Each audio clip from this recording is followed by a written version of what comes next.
ओसा न्यूवी adventure episode number 3। Episode की शुरुआत रेस्टर से होती है। रेस्टर ई रैंक देने आए सभी कैंडिडेट्स को फील कर रहा होता है। एक आदमी जिसका नाम एडोल्फ होता है वो दूर से एग्जाम को देख रहा होता है। एडोल्फ हमें बताता है कि पावर के टोटल 4 कोर होते हैं, ताकत, स्किल्स, माना कैपेसिटी और मैजिक कंट्रोल। ये चारों चीजें मिलकर एक एडवेंचरर का पावर लेवल डिसाइड करती है। हमें साथ में ये भी बताया जाता है कि एडोल्फ के पास एक स्पेशल स्किल्स होती है जिसका यूज करके एडोल्फ किसी का भी पावर लेवल बता सकता है। एडोल्फ रेस्टर का पावर लेवल देखकर बहुत ज्यादा खुश हो जाता है और कहता है कि ये जरूर एक ए रैंकर होगा। इसके बाद एडोल्फ कोने में खड़े हुए रिक की तरफ देखता है। जैसे ही एडोल्फ रिक के पावर लेवल को मेजर करता है वैसे ही एडोल्फ की आंखें जलने लग जाती हैं, क्योंकि रिक का पावर लेवल बहुत ज्यादा होता है। अगली सीन में अलीशा भी रिक का टेस्ट देखने के लिए वहां पर आ जाती है, पर उसे वहां पर रीयूनाइटे दिख जाती है।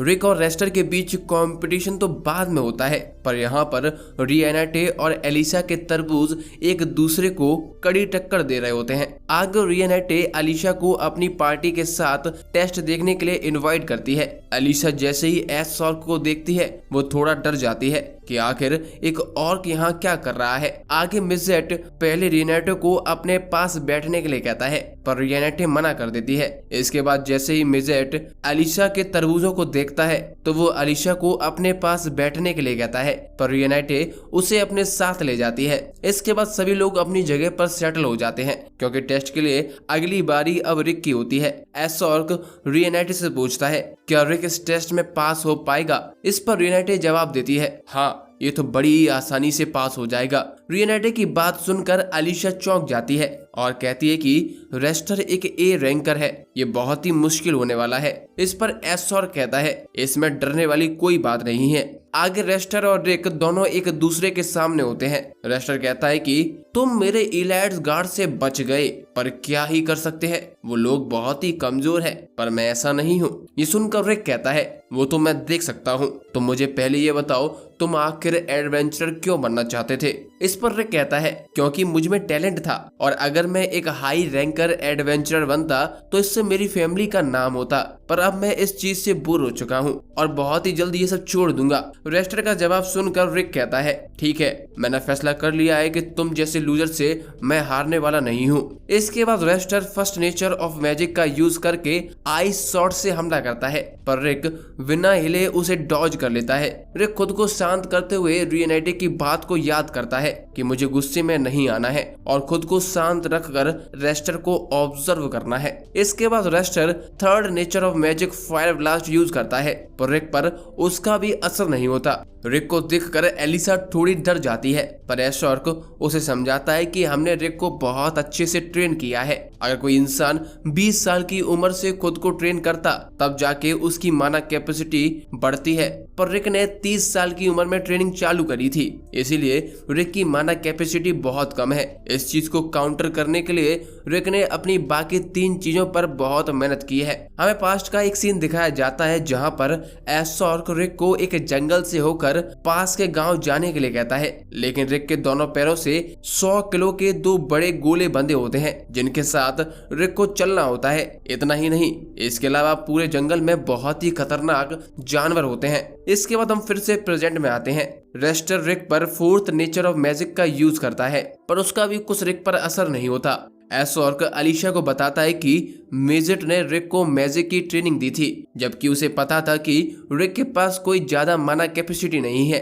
रीयूनाइटे ने रिक की स्किल्स को ट्रेन करवाया है और अब रिक हमारे जैसा एक एस रैंक एडवेंचरर बन चुका है। रेस्टर एक के बाद एक हमले करता है, पर रिक पर इसका कोई असर नहीं होता। रीयूनाइटे कहती है कि रिक भले ही एस रैंक एडवेंचरर बन चुका हो, पर उसे खुद भी ये बात पर भरोसा नहीं है। इसके बाद हम फिर से एक पास्ट के सीन पर शिफ्ट होते हैं। रिक एक बड़े से पत्थर पर पंच मारकर उसे तोड़ देता है, पर एस-सॉर्क कहता है कि ये तो कोई भी एफ रैंक वाला कर सकता है, तुम्हें और ट्रेनिंग करनी होगी। इसके बाद हम फिर से रेस्टर पर आते हैं। रेस्टर रिक को दो बड़े पत्थर के बीच कैद कर लेता है, पर रिक बड़ी आसानी से उन पत्थरों को तोड़ देता है। ये देखकर रेस्टर हैरान हो जाता है। आगे रेस्टर अपने स्पेशल मूव सेलवर्ड फिस्ट मिलार्ड यूज करता है, पर रिक उसे भी बड़ी आसानी से रोक देता है। ये रेस्टर के लिए बहुत ही ज्यादा हैरान करने वाली बात होती है। रिक कहता है, अब मैं समझ गया रियलिटी ने मुझे ऑब्जर्व करने के लिए क्यों कहा था। ये केवल अपने टैलेंट के दम पर उछल रहा है।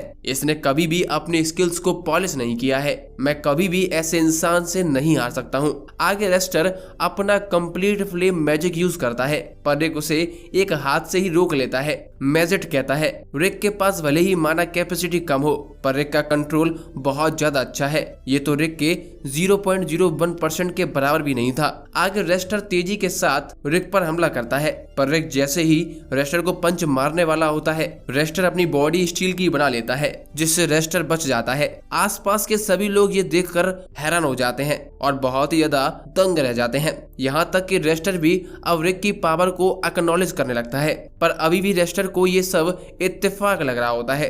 रेस्टर कहता है, कोई भी इंसान बस 2 सालों में इतना पावरफुल नहीं बन सकता। ये सुनकर रिक को गुस्सा आ जाता है और वो अपनी ट्रेनिंग याद करने लग जाता है, जहाँ पर उसने बहुत ज्यादा कड़ी मेहनत करी होती है। हमें बताया जाता है कि कड़ी ट्रेनिंग के दौरान रिक कई बार पहाड़ी से नीचे गिरा, बड़े पत्थरों से कुचला गया, कई बार उसकी मौत हुई है, पर एसोर की हीलिंग पावर की वजह से रिक हर बार मरकर जिंदा हो जाता था। इस तरह से रिक ने ह्यूमन बॉडी की लिमिटेशन को खत्म कर दिया था। रिक की बात सुनकर रेस्टर कहता है, चलो मैं एक पल को मान लूं कि तुमने इतनी कठिन ट्रेनिंग की है, उसके पीछे का मोटिव क्या था। रिक कहता है, मैंने खुद को इतना स्ट्रॉन्ग इसलिए बनाया है जिससे मैं एक ग्रेट एडवेंचर बन सकूं और काइजर एल्सा पिएट को पकड़ सकूं। रिक की बात सुनकर रेस्टर का छोटा भाई फ्रीड और रेस्टर दोनों हंसने लग जाते हैं। एसोर कहता है, हमारी पार्टी का गोल भी यही है। रेस्टर रिक से कहता है, ये बस एक कहानी है, काइजर जैसा कुछ भी नहीं है, ये बस बेकार की बातें हैं। रेस्टर की बात सुनकर रिक कहता है,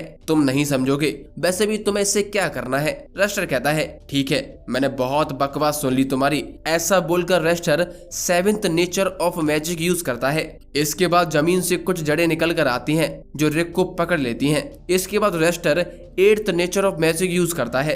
8th नेचर ऑफ मैजिक बहुत ही ज्यादा रेयर और पावरफुल होता है, जिसे देखकर एक पल के लिए रिक भी हैरान हो जाता है। इस मैजिक में जमीन से बहुत सारी जड़ें निकलकर बहुत बड़ा दानव बना लेती हैं, जिसको रेस्टर कंट्रोल कर रहा होता है। आसपास के सभी लोग उस दानव को देखकर डर जाते हैं। रिक इस लड़ाई में पहली बार 1st nature of magic use करता है। ये देखकर रेस्टर हंसने लगता है और कहता है, इससे मेरा क्या ही होगा। रिक कहता है, मैं इससे तुम्हारा सर उड़ाने वाला हूँ। रिक की बात सुनकर रेस्टर हंसने लग जाता है। रिक कहता है, अच्छा बताओ, तुमने अपने इस मैजिक को कितना ट्रेन किया है। इस पर रेस्टर कहता है, मैंने कुछ बार यूज करने के बाद ही इसको मास्टर कर लिया था। इस पर रिक कहता है, मैंने अपनी मैजिक को 100 मिलियन टाइम्स यूज किया है, पर कोई इस बात पर यकीन नहीं करता, क्योंकि 2 साल में इतनी बार किसी भी मैजिक को यूज कर पाना फिजिकली पॉसिबल नहीं है। एसोर अलीशा से कहता है कि स्पेस एंड टाइम मैजिक का यूज करके ये पॉसिबल है। रिक ने इसी तरह से अपनी ट्रेनिंग पूरी की है। आगे रेस्टर अपनी फुल पावर के साथ रिक पर अपना गॉड इम्पैक्ट पंच मारता है। रिक भी अपना 1st nature of magic air shot use करता है, जिसके बाद दोनों की फिस्ट एक दूसरे से टकराती हैं। रिक के फिस्ट की पावर इतनी ज्यादा होती है कि दानव की पूरी बॉडी टूट जाती है और रेस्टर दूर जाकर जमीन पर गिरता है और बेहोश हो जाता है। रिक ने रेस्टर को हरा दिया होता है। ये देखकर सभी लोग दंग रह जाते हैं। लड़ाई के बाद रिक अपनी पार्टी रियनेटे और एलिसा से मिलता है। सभी लोग रिक को कांग्रेट्स करते हैं। रिक भी सभी को उसे ट्रेन करने के लिए शुक्रिया कहता है और अपनी पावर को एक्नॉलेज करता है। तभी वहां पर रेस्टर आ जाता है, जो ठीक से चल भी नहीं पा रहा होता है। रेस्टर को देखकर रिक कहता है, क्या तुम्हें समझ में आया तुम मुझ जैसे 3rd क्लास इंसान से कैसे हार गए। मैं भले ही ज्यादा स्किल्स यूज नहीं कर सकता हूँ, पर मैं जितना भी जानता हूँ मैंने उन्हें अच्छे से पॉलिश किया हुआ है। इसीलिए तुम्हें एक बार में एक ही स्किल पर काम करना चाहिए जब तक तुम्हारे मुंह से खून न आने लगे। ये मेरे तरफ से तुम्हारे लिए एक एडवाइस है। ये सुनकर रेस्टर और ज्यादा गुस्से में आ जाता है और कहता है, तुम्हारा अगला प्रमोशन एग्जाम भी मैं ही लूंगा और इस बार मैं तुम्हें हरा दूंगा। इसके बाद रेस्टर वहां से चला जाता है। हम देखते हैं कि रेस्टर की बहन एंजेलिका रिक की पावर को एक्नॉलेज करती है और उससे माफी मांगकर वहां से चली जाती है। एपिसोड के एंड में टेस्ट के रिजल्ट को अनाउंस किया जाता है। हमें दिखाया जाता है कि रिक रिजल्ट को लेकर अब बिल्कुल भी नर्वस नहीं होता, क्योंकि वो पहले ही बहुत कड़ी ट्रेनिंग कर चुका होता है। उससे कठिन कुछ भी नहीं है। इसी वजह से रिक बहुत ज्यादा शांत होता है और इसी के साथ ये एपिसोड खत्म हो जाता है। दोस्तों बताइए आपको ये एपिसोड कैसा लगा, और हाँ, हमारा एक्सप्लेनेशन आपको कैसा लगा है तो कमेंट में जरूर बताइए, हमें अच्छा लगता है।